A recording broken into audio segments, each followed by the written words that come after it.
Добрый день! Это видео посвящено культуре древнего Междуречья, земле между рек Тигр и Ефрат, которую часто называют Месопотамия. Мы поговорим о том, во что люди верили, о чем писали, что строили и что от них дошло до наших дней. Как я уже рассказывала в видео про первобытное искусство, именно здесь, на территории плодородного полумесяца, 10 тысяч лет назад случилась неолитическая революция. Люди перешли от охоты и собирательства к земледелию и скотоводству. А в 7-6 тысячелетии до нашей эры местные обитатели уже пользовались ирригацией, подводом воды на поля, и выращивали зерновые. Возникновение ранней цивилизации на территории Месопотамии относят к середине 4 тысячелетия до нашей эры, когда на месте первобытных поселений складываются города. Взаимоотношения внутри них строятся не по принципу родства, а на основе законов. Это период Шумерского царства, длившийся до начала 3 тысячелетия до нашей эры. В это время возникает и эволюционирует письменность, строятся монументальные храмы, осваивается колесо, формируются города-государства Ур, Урук, Киш, Лагаш и другие. Государство Аккада было основано царем Саргоном Великим при поддержке семитских племен аккадцев в 24 веке до нашей эры и существовало до 22 века до нашей эры. Наивысший подъем шумерской культуры произошел с 21 по 20 век до нашей эры в государстве Шумера и Аккада. С начала 2 тысячелетия до нашей эры и до 539 года до нашей эры региональным центром становится Вавилон с перерывом на господство Ассирии с 11 века до нашей эры до конца 7 века до нашей эры. Памятники шумерской письменности являются древнейшими в мире.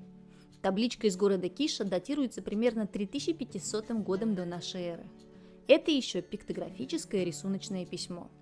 Согласно одной из версий, на территории Ближнего Востока для хранения и передачи информации пользовались системой глиняных фишек, каждая из которых обозначала один объект – корову, барана, лошадь и так далее. Их помещали в специальные глиняные контейнеры, на поверхности которых наносились символы, краткое описание содержимого. Со временем необходимость в фишках отпала, а контейнеры стали плоскими. На них писали трехгранными палочками, пока глина была мягкой. Оттиск получался в виде клинышка, отсюда название – клинопись. В середине 2 тысячелетия до нашей эры эта письменность стала международной. Ее переняли не только аккадцы, но и некоторые другие соседние народы. Любопытный факт. На данный момент у шумерского языка родственники не найдены, то есть неизвестно ни от кого они произошли, ни их потомки. Образно говоря, пришли ниоткуда и ушли в никуда. И еще один не менее любопытный факт. До 19 века о шумерах ничего не было известно. Но была найдена клинописная табличка с текстом на 3 языках – староперсидском, эламском и некоим сложном и забытом. А раз был язык, значит был и народ, решили ученые и ввели термин «шумерский». И только потом их догадка стала находить многочисленные подтверждения. В период ассирийского господства на территории Междуречья царь Ашурбанипал в 7 веке до нашей эры собрал библиотеку из более чем 25 тысяч клинописных текстов. Глиняные таблички шумеро-аккадской культуры в большинстве своем расшифрованы. Это и гимны богам, и молитвы, и религиозные мифы, и легенды, а также списки царских династий. Религия Междуречья характеризуется многобожием и антропоморфизмом, то есть человекоподобием богов. Мифы рассказывают о том, что вначале была богиня первичных вод Наму. Она породила бога неба Ану и богиню земли Ки. Они были слиты воедино на вершине мировой горы. Там они породили сначала бога воздуха Инлиля, а потом других богов – Игигов и Анунаков. Это группы богов, одни старшие, другие младшие, но в разных текстах дается противоречивая информация о старшинстве. Когда им стало тесно на горе, Инлиль отделил небо от земли. Анну стал править небом, Инлиль – надземным миром, а его брат Энки, бог мудрости, пресными подземными водами. Мифы и пантеоны шумеров и аккадцев похожи, но не идентичны. Варианты генеалогии богов представлены на 2 схемах. Перемены в государстве отражались на мифологии. Так, в период возвышения Вавилона главным богом становится Мардук, верховный бог города Вавилон.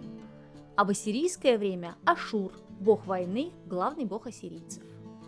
Согласно сказанию об Атрахасисе, младшим богам нужно было работать. 2500 лет они тяжко трудятся днем и ночью. Устав, игиги взбунтовались и окружили дворец Энлиля.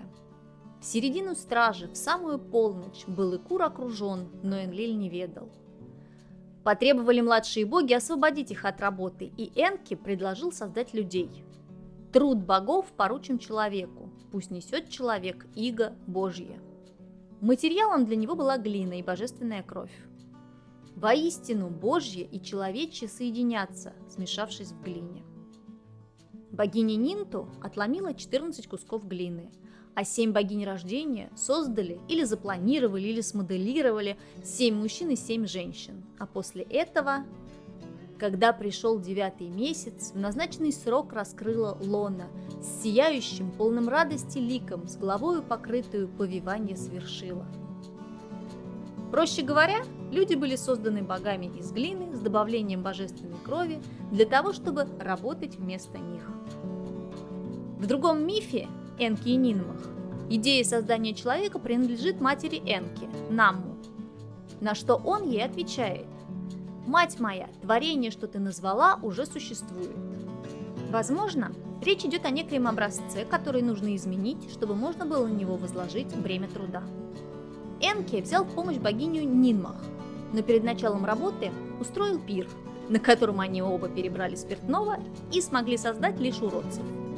Эта ветвь людей не имела продолжения. И у богов, как мы видим, не все получается сразу. Первый опыт оказался неудачным, тем не менее людей создали с добавлением божественной крови, и нужны они были, чтобы работать за богов. Для древней земледельческой культуры было важно понимание процесса смены времен года. Жители Месопотамии не исключение. Центральный персонаж этого цикла мифов – шумерская Инанна или аккадская Иштар, богини плодородия, любви и войны. Как и египетский Азирис, они умирающие и воскресающие богини. Согласно мифу, Инанна отправляется в загробный мир, чтобы совершить погребальные обряды по Нергалу, супругу ее сестры, богини загробного мира Эришкигаль. У ворот страны без возврата ее встречает привратник Нетти. Для того, чтобы войти в каждый из 7 ворот подземного дворца, Инанне приходится снять с себя одежды и украшения, которые содержат магическую силу Ме. Богиня любви предстает перед сестрой обнаженной и беспомощной. Хозяйка загробного мира направляет на нее свой взгляд смерти, и Инанна превращается в труп, который Эришкигаль вешает на крюк. Все бы закончилось плохо, если бы Инанна не предполагала такой исход. Перед своим уходом она наказала советнику и визирю Ниншубуру по прошествии 3 дней оплакать ее и пойти за помощью к Энлилю, богу ветра, Нанну, богу луны, и Энке, богу мудрости. Последний достает грязь из-под ногтей, создает 2 существ, Кугура и Калатура, отправляет их в загробный мир с травой и водой жизни и магическим заклинанием. Спустившись в страну без возврата, они застают Эришкигаль в родовых муках. Она не может разродиться, потому что богиня любви и плодородия мертва. Кугур и Калатур смягчают ее муки магическим заклинанием и оживляют Инанну. Но есть законы, не подвластные богам. Богиня любви может вернуться на землю, только если найдет себе замену для страны без возврата. Поднявшись наверх, Инанна застает своего мужа, бога-пастуха Думузи, посягнувшим на ее трон, и отправляет его вместо себя в загробный мир. В отличие от египетских полей Иалу, где обитателей ждет почти райская жизнь, потусторонний мир Междуречья унылый и хмурый, как для богов, так и для людей. Умершие едят горький хлеб и пьют соленую воду, или вовсе нечистоты и помои. Чистая питьевая вода, нормальный хлеб и покой только для тех, по ком был исполнен погребальный обряд, а еще для павших в бою воинов и многодетных женщин. Как вы догадываетесь, жители Месопотамии не торопились отправиться в загробный мир, а сама страна без возврата – это предтеча представлений про ад. Хочу отметить один факт, который, как мне кажется, характеризует взаимоотношения с богами в Междуречии. В храмах размещались фигурки молящихся – адоранты. Это небольшая скульптура, изображающая конкретного человека со сложенными на груди руками и увеличенными глазами в знак почитания богов. Каждая подписывалась, чтобы не перепутать. Адоранты оставляли в храмах, чтобы они молились вместо людей. Вероятно, у тех были более важные дела. Храмы строили огромными, в форме усеченной ступенчатой пирамиды с лестницами. Назывались они зиккураты. Материалом для строительства служил кирпич-сырец, который сверху облицовывался обожженным кирпичом. Ступеней было от 3 до 7. Их раскрашивали в разные цвета. Низ черного цвета символизировал подземный мир, середина красная, как человеческая кровь, верх голубая или белая, как небо. Есть разные версии возникновения храмов и их использования. Одни исследователи считают, что внутри зиккурата нет помещений, только дом Бога на самой вершине с его статуей внутри, а другие говорят о комнатах для священников и работников. Одни ученые считают, что шумеры пришли с гор, а высокие храмы о них напоминали. Другие предположили, что это обсерватории для наблюдения за звездами. Третьи выдвигают версию об установлении дистанции между людьми и жилищем богов. А четвертые, наоборот, уверены, что люди хотели добраться до небожителей. Как в истории про Вавилонскую башню. Основой для нее как раз и послужил зиккурат. Только исследователи не знают, какой. Есть как минимум 2 претендента. Основной – это несохранившийся храм Этаминанки в Вавилоне с 7 ярусами и высотой 91 метр. Дата его постройки неизвестна, но в 18 веке до нашей эры он уже был. Второй – зиккурат в Уре, построен в 21 веке до нашей эры. У него 3 яруса, высота 20 метров, основание 64 на 46 метров, и находится он в Ираке. На данный момент нет единого мнения о том, почему в Междуречье строили именно такие храмы. Лично мне нравится версия, которую можно выразить русской пословицей «до Бога высоко, до царя далеко». Люди живут своей жизнью. Дома богов где-то очень высоко. Они, конечно, вмешиваются в дела людей, но не очень часто. Для того, чтобы не пропустить момент, когда Бог вселяется в свою статую, наверху всегда дежурит человек, жрец, а от скуки за звездами наблюдает. На рубеже 2-1 тысячелетия до нашей эры по результатам таких наблюдений был составлен клинописный документ «Энума Ану Энлиль», в котором описано около 7000 предзнаменований. Естественно, что в этих текстах множество астрономических данных. В Междуречье разделили небо на 12 известных нам созвездий. Время считали по 60-ричной системе счета, как мы и продолжаем делать сейчас. Основным был лунный календарь с 12 месяцами по 29-30 дней, и к нему добавлялся високосный месяц. Наука в основном была прикладной, то есть применялась в жизни. Для этого разработали метрическую систему и систему мер, пользовались дробями, решали уравнения, возводили число в квадратную и кубическую степень, знали число π, вычисляли длину окружности, площадь круга, объем усеченной пирамиды, соотношение между сторонами прямоугольного треугольника. Применяли на практике физические законы при строительстве кораблей и понтонов, знали химические реакции, например, брожение. Возвращаясь к архитектурным сооружениям Месопотамии, невозможно пройти мимо еще одного, известного как чудо древнего мира – это висячие сады Семирамиды. По легенде, царь Навуходоносор II в VI веке до нашей эры приказал построить в Вавилоне сад для своей жены. Получилось многоуровневое здание, на котором высадили растения. Другая версия относит сады к IX веку до нашей эры и правлению царицы Ассирии Семирамиды. Отсюда их название. Есть еще одна версия, что сады построили в VII веке до нашей эры в Ниневии. Как вы уже поняли, на данный момент точно неизвестно, где находились сады и были ли они на самом деле. Вавилон был обнесен несколькими стенами.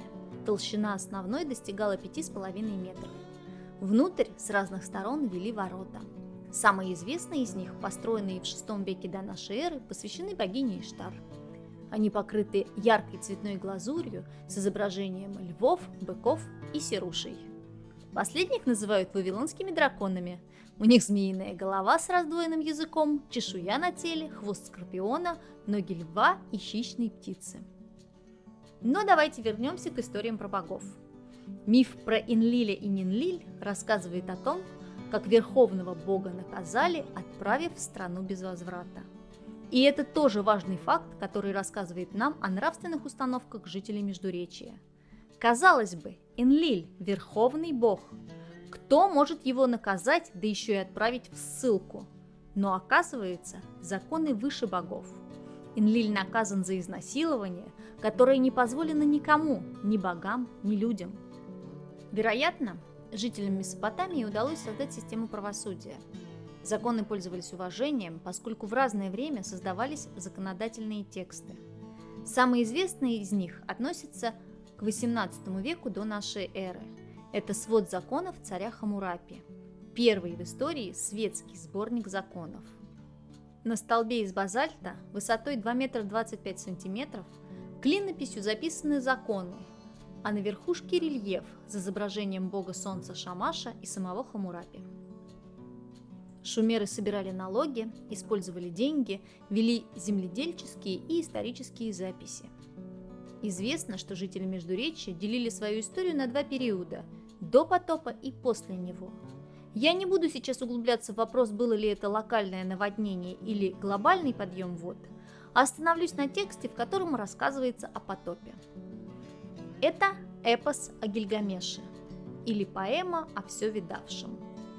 Одно из старейших сохранившихся литературных произведений в мире и самое крупное произведение, написанное клинописью. Эпос создавался на аккадском языке на основании шумерских сказаний в XVIII-XVII веках до нашей эры. Гильгамеш – реальный правитель города Урука на рубеже 27-26 веков до нашей эры. По легенде, он на 2/3 бог. У него есть волшебный барабан, дающий власть над людьми. Мужчин своего города он отправляет работать, а женщин в свою спальню. Людям это, конечно, не нравится, и они вопиют к богам. Богиня-мать, услышав жалобы людей, создает дикого человека Энкиду. Гильгамеш желает с ним сразиться и помериться силами. Но никто не выходит победителем из поединка, и соперники становятся друзьями.